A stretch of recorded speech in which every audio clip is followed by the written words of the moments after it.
Alright guys, I am back with a new Yu-Gi-Oh video, and since the last one I posted was a tier list and metagame discussion, now that we have our new ban list and Extreme Force, I think I should do another, admittedly way too early one. This is sort of a prediction video, and I'm going to be talking about what I think is going to be good the next couple weeks, and I think it is going to change as the metagame progresses, regardless of whether I'm right or wrong. First, I think we're going to go through some honorable mentions. And first, we're going to have Ritual Beasts. I think they can be very strong, but I am hesitant to say that they'll really do much of anything. They still lose really hard to disruption and traps, that sort of thing. Counter Fairies are very new. They're horrible going second. Gem Knights, I think Gem Knight FTK has a lot of potential, but I think we should see more from it throughout coming weeks before we can really say it belongs on a tier list, or at least tiers 1 or 2 on a tier list.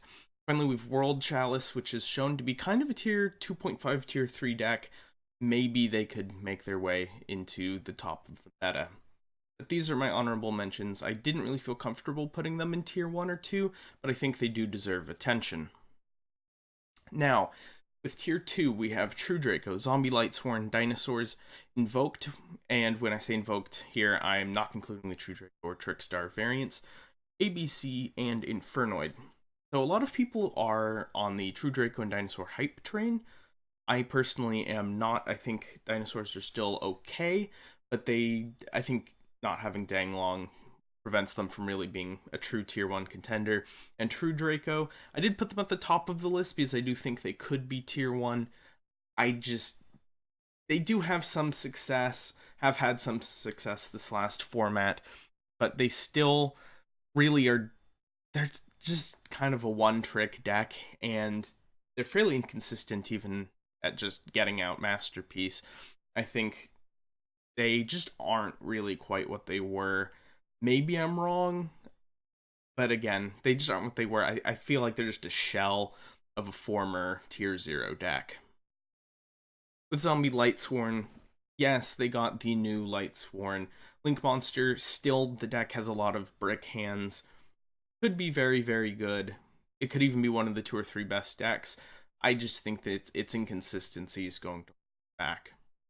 Invoked, in here, we're counting like Wind Witches, spell books.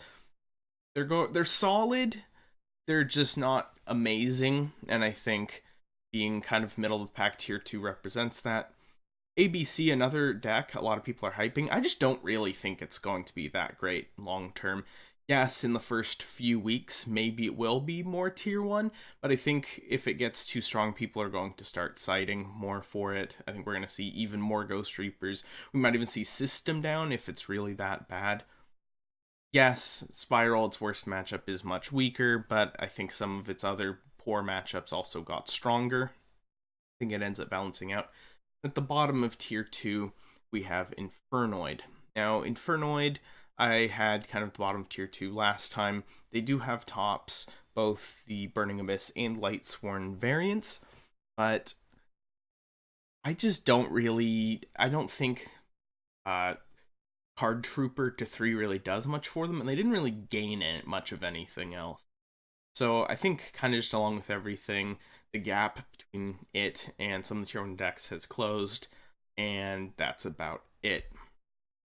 Moving into tier 1, we have, of course, Trickstars, Inspector Border Stun, Burning Abyss, Pendulums, Paleozoic Frogs, and Spiral. So Trickstars did not get hit on the list at all, so the general consensus, which I will agree with, is that they will be the best deck, at least for the beginning of the format. I think Inspector Border Stun, so basically just normal anti-meta stun, but with Inspector Border in it, that's essentially what I'm calling it, Inspector Border Stun, should be very strong. I do have concerns about it going second, but a lot of the current kind of meta decks it would be going against don't really have a lot of great ways to play through an anti-meta stun deck right now. Judgment and Bottomless Trap Hole going to 3. Judgment to 1 and bottomless to 3 helps a lot. Spectre Board is just a really strong card, man. I would definitely recommend picking them up if you have the spare cash. Burning Abyss had a fair bit of success last format. It was denied YCS tops, but it did quite well at regionals and ARGs. I think now that the gap's closed a bit, I think Burning Abyss is definitely a very, very, very strong contender to be at the top of Tier 1. Pendulums. So I have Magician, Zephyr, and Metal Foes all kind of together, because I don't think we really know what form Pendulums are going to be in. I think they might do quite poorly, kind of after maybe 2 or 3 weeks in. I think the very first week of this format, this upcoming weekend, Pendulums might do very well because people still won't really know what they're playing. But I think after that, we're going to see Pendulums drop off before we start to see some more successful formulas bring them back up. I think they're definitely solidly Tier 1 still. We just don't really know what form they're going to be in when they're optimal. We also have Paleozoic Frogs, which I think they're kind of an interesting deck, because now they have triple bottomless trap hole back, but they still kind of have some issues with going second. I think Pendulums can kind of overwhelm them. Pendulums can put a lot more cards on the board than Paleozoics can handle. On the other hand, Pendulums are kind of bottlenecked by Electrum, so that does help them out quite a bit. I think Paleozoic Frogs has a lot of really great matchups against the Tier 2 decks. And I think we could easily see it be one of the best decks by the end of this format. I think going into Nats season, Paleozoic Frogs could be very, very dangerous. Totally Awesome is still at 3. It's a fantastic card, and really, the format's slowing down, most likely. That's very much going to be in their favor in every matchup. Finally, we have Spiral. Yes, Spiral. They only took resort to 1 in addition to the previous hits they already have had, but it really drags them down significantly. It's a huge, huge nerf to their reliability. And now 1 hand trap is going to be a lot more effective at stopping them. You can pretty much just stop their first turn board, or prevent them at least from making one of their more unbreakable boards significantly easier. And so I kind of put them at the bottom of Tier 1. I think they could be middle of the pack Tier 1. They could also drop down into Tier 2, which is kind of why they're where they are, excuse me. And I think it's just really in Spiral players to figure out what the best way to play the deck is. I don't think we really know, and I think this is kind of a theme of this whole format and of this video is there's a lot of decks that could be very, very good, and we just don't really know yet. I think there are definitely some decks here like Trickstars, Burning Abyss, Paleozoic Frogs that kind of already have builds, and they're going to be good the first couple weeks.